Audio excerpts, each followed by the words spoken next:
మెదక్ జిల్లా రామయ్యంపేటలో శ్రీ పద్మావతి గోద సమేత శ్రీ వెంకటేశ్వర స్వామి దేవాలయంలో 9వ రోజు ధనుర్మాస ఉత్సవాలు ఘనంగా జరిగాయి. స్వామివారికి ఆస్థాన సేవ, పాశుర నివేదనం నిర్వహించారు. అదే విధంగా నేడు హుండీ ఆదాయాన్ని లెక్కించారు.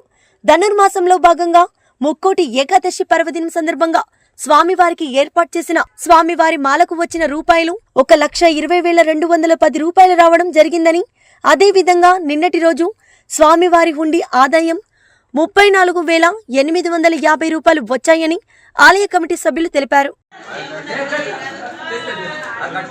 ఏడుకొండలవాడ వెంకటరమణ గోవింద, రమారమణ గోవింద, శ్రీనివాస గోవింద, వెంకటరమణ గోవింద, పడ్డికాసులవాడ గోవింద, ఆపద మొక్కలవాడ గోవింద, శ్రీనివాస గోవింద.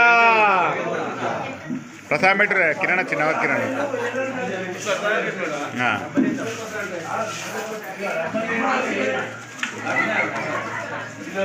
ఒకసారి గిడు నెట్ వాటర్.